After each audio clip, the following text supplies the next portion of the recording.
നമസ്കാരം. മലയാളി വാർത്ത ഇൻസൈഡിലേക്ക് സ്വാഗതം. ഇറാൻ ചിലതൊക്കെ നേരത്തെ കണക്കുകൂട്ടിയിരുന്നു. 2025 ജൂണിൽ അമേരിക്കയും ഇസ്രയേലും നടത്തിയ ആക്രമണങ്ങളിൽ അമേരിക്ക എന്ന B-2 ബോംബറുകൾ ഉപയോഗിച്ചാണ് ഇറാനുമേൽ ആക്രമണം തൊടുത്തത്. ഇക്കുറിയും B-2 ബോംബറുകൾ ഉപയോഗിച്ചുള്ള ആക്രമണങ്ങൾ തങ്ങൾക്കെതിരെ ഉണ്ടാകും എന്ന് ഇറാൻ നേരത്തെ തന്നെ കരുതിക്കൂട്ടി. പൊതുവെ ഇത്തരം യുദ്ധങ്ങളിൽ തങ്ങളുടെ ഏറ്റവും ശക്തമായ ആയുധങ്ങൾ അമേരിക്ക പുറത്തെടുക്കും. യുദ്ധാനന്തരം ലോകത്തിൻ്റെ വിവിധ ഭാഗങ്ങളിൽ ഈ ആയുധങ്ങൾ വിറ്റഴിക്കുകയാണ് അമേരിക്കയുടെ വ്യവസായ താൽപ്പര്യം. ഇറാനെതിരെ ആക്രമണം കടുപ്പിച്ച സാഹചര്യത്തിൽ ഒരു വശത്ത് അമേരിക്ക ലോകാവസാന മിസൈൽ വിജയകരമായി പരീക്ഷിച്ചിരിക്കുന്നു. മണിക്കൂറിൽ 24,140 കിലോമീറ്റർ വേഗപരിധി, 9,660 കിലോമീറ്റർ ദൂരപരിധി.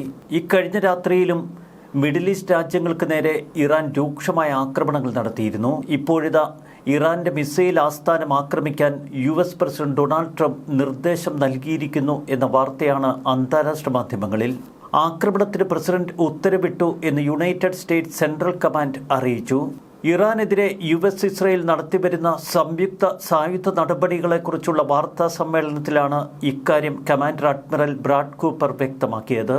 ഇറാന്റെ ബാലിസ്റ്റിക് മിസൈൽ പദ്ധതി പൂർണ്ണമായും ഇല്ലാതാക്കുകയാണ് തങ്ങളുടെ ദൗത്യം. ഇറാന്റെ മിസൈൽ പദ്ധതിയുടെ ദീർഘകാല ശേഷിയും പുനർനിർമ്മാണവും പൂർണ്ണമായി ഇല്ലാതാക്കുക. ഇറാനിയൻ നാവികസേനയെ മുഴുവൻ മുക്കിക്കളയുന്ന ദൗത്യത്തിൽ നിന്ന് US സേന പിന്മാറില്ല എന്ന് കൂപ്പർ പ്രഖ്യാപിച്ചു.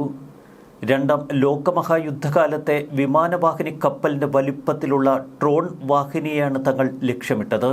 സൈനിക നീക്കത്തിന്റെ ദൃശ്യങ്ങൾ സെൻകോ പുറത്തുവിട്ടു. വീഡിയോയിൽ ഇറാനിയൻ കപ്പൽ US സേനയുടെ നേരിട്ടുള്ള ആക്രമണത്തിൽ പുകയിൽ മുങ്ങി നിൽക്കുന്ന കാഴ്ച. കഴിഞ്ഞ 72 മണിക്കൂറിനുള്ളിൽ ഏകദേശം 200 ഇറാനിയൻ ലക്ഷ്യങ്ങൾ അമേരിക്ക നേരിട്ട് ആക്രമിച്ചു എന്ന് കൂപ്പർ വ്യക്തമാക്കി. ടെഹ്റാന്റെ മിസൈൽ ഡ്രോൺ ആക്രമണശേഷി ഗണ്യമായി കുറഞ്ഞു എന്നാണ് കൂപ്പർ പറയുന്നത്. മറുവശത്ത് ആക്രമണങ്ങളിൽ പലപ്പോഴും അമേരിക്കയ്ക്ക് ഉന്നം പിഴയ്ക്കുന്നു. പ്രിസിഷൻ ആക്രമണങ്ങൾക്ക് പേരുകേട്ട സേനയാണ് ഇസ്രയേലിൻ്റേത്. എന്നാൽ അമേരിക്കയ്ക്ക് പലപ്പോഴും പാകപ്പിഴകൾ സംഭവിക്കുന്നു. ഏറ്റവും ഒടുവിലത്തെ ഉദാഹരണം ഇറാനിലെ പെൺകുട്ടികൾ പഠിക്കുന്ന സ്കൂളിന് നേർക്കുള്ള ആക്രമണം. ഇസ്രയേൽ നടത്തിയ ആക്രമണത്തിലാണ് ലക്ഷ്യം തെറ്റി സ്കൂളിന് നേർക്ക് ബോംബുകൾ പാഞ്ഞു ചെന്നത് എന്ന റിപ്പോർട്ടുകളായിരുന്നു പുറത്തു വന്നത്. എന്നാൽ ഇപ്പോൾ പെൺകുട്ടികൾ പഠിക്കുന്ന സ്കൂളിന് നേർക്കുള്ള ആക്രമണത്തിന് പിന്നിൽ US സൈന്യമാണ് എന്ന് സ്ഥിരീകരിക്കാത്ത റിപ്പോർട്ടുകൾ. അമേരിക്ക ഇത് ഔദ്യോഗികമായി സ്ഥിരീകരിച്ചിട്ടില്ല. ഈ സംഭവത്തിൽ US സൈനിക വിഭാഗം പ്രത്യേക അന്വേഷണം നടത്തുന്നു. തങ്ങൾ അന്വേഷണം പൂർത്തിയാക്കിയിട്ടില്ല, റിപ്പോർട്ട് സമർപ്പിച്ചിട്ടില്ല, സംഭവത്തിൽ വിശദമായ അന്വേഷണമാണ് നടക്കുന്നത് എന്ന് US ഉദ്യോഗസ്ഥർ പറയുന്നു. ആക്രമണത്തിന് ഉപയോഗിച്ച ആയുധങ്ങൾ അടക്കമുള്ള വിവരങ്ങൾ പുറത്തു വന്നാൽ മാത്രമേ ആക്രമിച്ചത് ആരാണ് എന്ന് കൃത്യമായി പറയാൻ കഴിയൂ എന്ന് അമേരിക്ക പറയുന്നു. എന്നാൽ സ്കൂളിൽ നടത്തിയ ആക്രമണത്തിന് പിന്നിൽ അമേരിക്കൻ സേനയാണ് എന്ന് ഒട്ടനവധി വാർത്തകളാണ് പുറത്തുവരുന്നത്. സ്കൂളിലുണ്ടായ ആക്രമണത്തിൽ അമേരിക്കൻ സൈന്യത്തിന് പങ്കുണ്ട് എന്ന് സൂചിപ്പിക്കുന്ന റിപ്പോർട്ട് ആദ്യം പുറത്തുവിട്ടത് ന്യൂയോർക്ക് ടൈംസ്. സ്കൂളിന് സമീപത്തുള്ള ഇറാൻ റവല്യൂഷണറി ഗാർഡിന്റെ നാവിക താവളത്തിന് നേർക്ക് US ആക്രമണം നടത്തിയത് ലക്ഷ്യം തെറ്റി. US അബദ്ധത്തിൽ സ്കൂൾ ആക്രമിച്ചു എന്നായിരുന്നു മാധ്യമ റിപ്പോർട്ട്. സാധാരണ ആക്രമണങ്ങളിൽ ഇസ്രയേലിനൊരിക്കലും ഉന്നം പിഴയ്ക്കാറില്ല. ലക്ഷ്യം തെറ്റി ബോംബ് പതിച്ച 150-ലധികം കുട്ടികൾക്കാണ് ആക്രമണത്തിൽ ജീവൻ നഷ്ടമായത്. ആക്രമണത്തിൽ UN മനുഷ്യാവകാശ കമ്മീഷൻ അടക്കം അപലപിച്ചിരുന്നു. ഇതിനിടയിലാണ് രസകരമായ ഒരു വാർത്ത. അമേരിക്കയ്ക്ക് പലപ്പോഴും തങ്ങളുടെ ആക്രമണത്തിൽ ഉന്നം തെറ്റുന്നു എന്ന വാർത്തകൾക്കിടയിൽ ഇറാൻ അമേരിക്കയെയും ഇസ്രയേലിനെയും കബളിപ്പിക്കുന്ന ചില വാർത്തകളാണ് രസകരമാകുന്നത്. ഇക്കഴിഞ്ഞ ദിവസം IDF ഒരു ഇറാനിയൻ ഹെലികോപ്റ്ററിന് നേർക്ക് വെടിയുതിർക്കുന്ന ദൃശ്യങ്ങൾ പങ്കുവച്ചിരുന്നു. എന്നാൽ ആ ദൃശ്യങ്ങൾക്ക് പിന്നിലെ യഥാർത്ഥ വസ്തുതയാണ് ചിലർ അന്വേഷിക്കുന്നത്. യഥാർത്ഥ ഇറാനിയൻ ഹെലികോപ്റ്ററിന് പകരം ഇസ്രായേൽ സൈന്യം വെടിവെച്ചത് പെയിന്റ് ചെയ്ത ഒരു ഡെക്കോയെ. മാർച്ച് 4 IDF ഔദ്യോഗിക എക്സ് ഹാൻഡിൽ പോസ്റ്റ് ചെയ്ത ഗ്രെയിനി ഇൻഫ്രാറെഡ് ഫുട്ടേജിൽ ഇറാനിലെ 2 സ്ഥലങ്ങളിൽ സ്ഫോടനം നടക്കുന്ന ദൃശ്യങ്ങളുണ്ട്. ഈ ആക്രമണങ്ങളിൽ ഇറാനിയൻ ആസ്തികളും കെട്ടിടങ്ങളുമൊക്കെ നശിക്കുന്നത് കാണാം.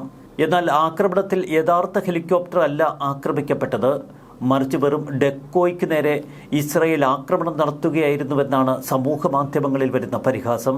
കുട്ടികൾ നിറഞ്ഞ സ്കൂളുകളിൽ ബോംബിടുന്നതിലും നിലത്ത് ചോക്ക് പെയിന്റുകൾ വരച്ചവയ്ക്ക് നേരെ ബോംബ് വർഷിക്കുന്നതിൽ നിങ്ങൾ വിരുദ്ധരാണ് എന്ന് ഇസ്രയേലിനെ ചിലർ കളിയാക്കുന്നു. ഹെലികോപ്റ്ററിന്റെയും പോർജെറ്റുകളുടെയും ഒക്കെ വ്യാജ നിർമ്മിതി ഉണ്ടാക്കി രാജ്യത്തിന്റെ പല ഭാഗങ്ങളിൽ അവ വയ്ക്കുന്നു. അമേരിക്ക B-2 ബോംബറുകൾ വരെ ഉപയോഗിച്ച് ഈ വ്യാജ നിർമ്മിതികൾക്ക് നേരെ ബോംബുകൾ വർഷിക്കുന്നു. ഇസ്രയേലിന്റെയും അമേരിക്കയുടെയും പരമാവധി ആയുധശേഷി തീർക്കുകയാണ് ഇറാന്റെ ലക്ഷ്യം. ഒരു ഇസ്രയേലി മിസൈലിന് ശരാശരി $3 ബില്യൺ ചെലവാകും. ഒരു ഇസ്രയേലി മിസൈലിന് ഏകദേശം $3 മില്യൺ ചെലവാകും. എന്നാൽ ഡെക്കോകൾ നിർമ്മിക്കാൻ കുറച്ച് ഡോളർ മാത്രമേ ചെലവാക്കേണ്ടതുള്ളൂ ഇറാൻ. ഇത്തരം ഡെക്കോകൾ നിർമ്മിച്ച് രാജ്യത്തിന്റെ പല ഭാഗങ്ങളിലായി അവർ കൊണ്ടുചെന്ന് വയ്ക്കും.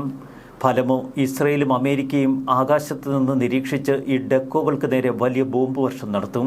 ഇറാനിൽ പോർജെറ്റുകളുടെ നിഴലുകൾ കണ്ടാൽ പോലും അമേരിക്ക ബോംബിടും എന്നതാണ് സ്ഥിതിയെന്ന് എക്സ് പ്ലാറ്റ്ഫോമിലും സമൂഹ മാധ്യമങ്ങളിലുമൊക്കെ ആളുകൾ പരിഹസിക്കുന്നു. ഭൂഗർഭ അറകളുടെ വരെ വ്യാജ നിർമ്മിതികൾ ഇവർ പല സ്ഥലങ്ങളിലും ഉണ്ടാക്കി വച്ചിരിക്കുന്നു. വ്യാജ മിസൈൽ ശേഖരണത്തിന്റെ തെളിവുകളും പല ഭാഗങ്ങളിലായി അവർ സെറ്റ് ചെയ്തു വയ്ക്കും. അമേരിക്ക പരമാവധി ആക്രമിക്കട്ടെ, ഇസ്രയേൽ പരമാവധി ആക്രമിക്കട്ടെ, അവരുടെ ആയുധശേഷി തീരട്ടെ എന്നതാണ് ഇറാന്റെ കണക്കുകൂട്ടൽ. എന്നാൽ എത്ര ആക്രമിച്ചിട്ടും തീരാത്ത ആയുധശേഷിയുള്ളവരാണ് ഇസ്രയേലും അമേരിക്കയും.